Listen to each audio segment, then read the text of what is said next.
Bismillahirrahmanirrahim. Assalamualaikum warahmatullahi wabarakatuh. Perkenalkan, saya Irwan Nugroho, NIM 172111320, mahasiswa Fakultas Syariah, jurusan Hukum Ekonomi Syariah, IAIN Surakarta.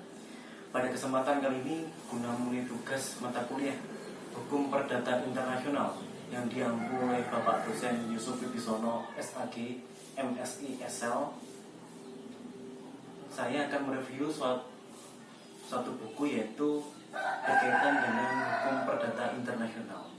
Buku Pokok-Pokok Hukum Perdata Internasional, karya dari Dr. JFG Sunaryanti Hartono, SH. Baik, seperti kita ketahui bahwa berdasarkan pasal 1 ayat 3 Undang-Undang Dasar 1945, Indonesia adalah negara hukum.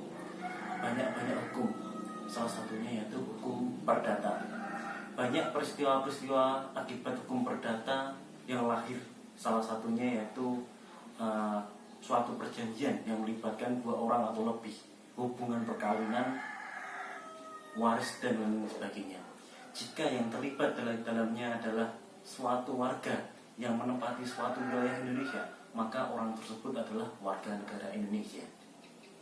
Dan jika seiring berkembangnya waktu, seiring berkembangnya zaman, terjadi sebuah problematika yang ada di dalamnya, entah itu cedera janji, perbuatan melawan hukum, dan lain sebagainya, maka bisa dilakukan gugatan kepada peradilan yang ada di Indonesia. Dan secara otomatis hukum yang berlaku adalah hukum Indonesia. Indonesia adalah negara yang luas, dari Sabang sampai Merauke, berjejer beberapa pulau, beribu-ribu pulau, beraneka ragam suku, adat, budaya, ras, dan lain sebagainya. Di masing-masing adat, di masing-masing daerah berbeda hukum adatnya. Nah, jika terjadi sebuah problematika tersebut dan semuanya adalah warga negara Indonesia, yang menjadi sebuah pertanyaan pada hakim adalah, kira-kira hukum apa yang akan dipakai? Hukum nasional atau hukum adat yang akan dipakai untuk mengadili hal tersebut? Itu jika semua warganya adalah warga negara Indonesia. Jika tidak, atau terdapat ada unsur asing di dalamnya, atau terdapat orang asing di dalamnya, kira-kira hakim akan memberlakukan atau memakai hukum apa? Hukum nasionalkah atau hukum asing? Untuk itu, mari kita kupas bersama-sama, kita belajar bersama-sama, kita bahas atau review buku Pokok-Pokok Hukum Perdata Internasional ini, karya Dr. JFG Sunaryanti Hartono, SH. Baik, jika kita melihat sejarah ya, kita melihat sejarah menurut Van Bretten, bahwa sebelum adanya hukum perdata internasional, jika terjadi suatu hubungan yang di dalamnya terdapat unsur asing atau orang asing, maka hukum yang digunakan adalah hukum antar tempat atau hukum interlokal. Itu yang digunakan. Lain juga di Romawi kuno. Pada saat itu hakim untuk mengadili suatu perkara yang di dalamnya terdapat unsur asing, karena yang terlibat adalah pihak asing dan pihak dalam negeri, maka hakim juga menggunakan hukum tersebut. Lain lagi di Indonesia.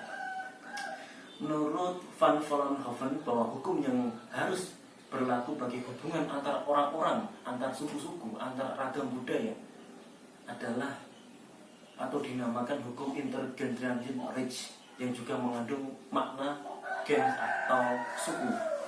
Nah, jika kita melihat sejarah bahwa perkembangan hukum perdata internasional di Indonesia tidak bisa lepas dari perkembangan hukum perdata internasional yang ada di Eropa Barat. Perancis dan Italia menganut mazhab atau teori statuta. Pada saat itu Perancis menjajah Belanda. Secara otomatis bahwa hukum Perancis diberlakukan di negara Belanda, entah itu secara keseluruhan atau cuma imbang. Nah, itu terjadi pada abad 17. Nah, ketika abad itu juga, abad 17, sebagian bala tentara Belanda, sebagian orang Belanda melakukan pelayaran di wilayah belahan bumi bagian timur, salah satunya yaitu di Nusantara, Indonesia. Dan pada saat itu adalah masih berbentuk kerajaan. Tujuannya yaitu untuk mencari sebuah rempah-rempah atau perdagangan. pada saat itu. Nah, di politik Belanda atau politik luar negeri Belanda yang dilakukan pada saat itu adalah yang pertama, ketika suatu daerah atau wilayah yang ditaklukkan dengan cara kekerasan, maka hukum adat wilayah tersebut akan dihapus dan diganti dengan hukum Belanda secara menyeluruh. Itu yang pertama. Yang kedua, jika suatu wilayah di daerah tersebut ditaklukkan oleh Belanda dengan cara perundingan, dengan cara kontrak yang diperpanjang, maka hukum adat setempat tetap seimbang dengan hukum Belanda yang diberlakukan di wilayah tersebut. Akan tetapi, banyak perlawanan-perlawanan di daerah Nusantara yang melawan VOC karena perbuatan Belanda yang sewenang-wenang. Nah, singkat cerita, Belanda keluar dari Indonesia dan digantikan oleh penjajahan Inggris. Lalu Belanda balik lagi ke Indonesia yang dipimpin oleh Thomas Raffles pada saat itu, melakukan suatu perjanjian dagang dengan raja-raja yang ada di wilayah Nusantara. Seiring berkembangnya waktu, zaman Belanda berbuat sewenang-wenang dengan membuat suatu peraturan bahwa raja-raja dilarang untuk melakukan surat menyurat dengan raja-raja lain. Itu yang pertama. Yang kedua, bahwa mata uang Belanda boleh beredar di wilayah negara-negara atau kerajaan pada saat itu. Yang ketiga, bahwa hasil dari pribumi, hasil dari kerajaan-kerajaan, entah itu impor-ekspor, harus disetorkan pada pihak Belanda. Nah, jika kita lihat, jika kita tinjau dari teori, hal itu bukan lagi suatu perjanjian. Yang namanya perjanjian pasti ada simbiosis mutualismenya, ada saling menguntungkannya. Itu tidak. Dan suatu perjanjian berubah menjadi suatu aguasi internasional. Itu terjadi antara abad 18 dan abad 19 pada saat itu. Ketika sudah masuk ke abad 20, Aceh sudah jatuh ke tangan Belanda.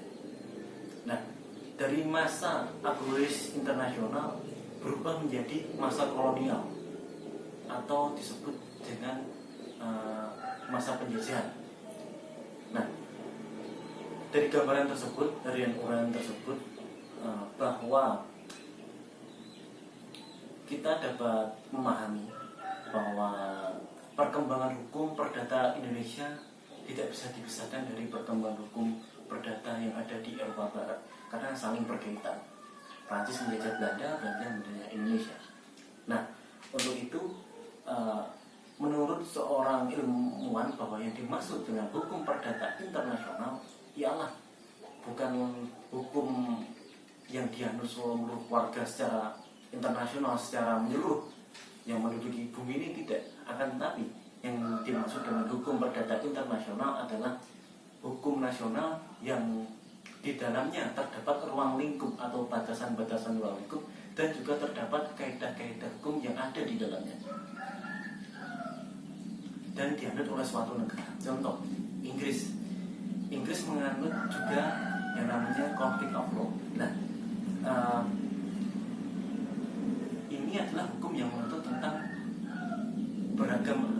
mengatur tentang antar agama. Di Indonesia juga ada yang namanya itu hukum antar golongan. Nah, hukum antar golongan adalah hukum yang berlaku di negara-negara. Hukum antar golongan adalah hukum yang berlaku di suatu wilayah negara bekas jajahan suatu negara. Dan Indonesia adalah bekas jajahan Belanda, dan Belanda adalah bekas jajahan dari Prancis. Jadi bahwa kita ketahui bangsa Indonesia sudah menganut hukum perdata internasional sejak dahulu kala, sejak zaman sebelum merdeka, sejak zaman kerajaan-kerajaan, sejak zaman Nusantara. Indonesia sudah mengenal yaitu namanya hukum perdata internasional. Karena ada teori yang mengatakan bahwa jika dua negara saling berhubungan, jika suatu negara saling berhubungan disebut hubungan internasional, dan apabila warga negaranya saling berhubungan disebut dengan hukum perdata internasional atau hubungan perdata internasional. Baik, demikian yang dapat saya sampaikan pada kesempatan kali ini. Apabila ada tutur kata saya yang kurang berkenan, saya mohon maaf yang sebesar-besarnya. Wassalamualaikum warahmatullahi wabarakatuh.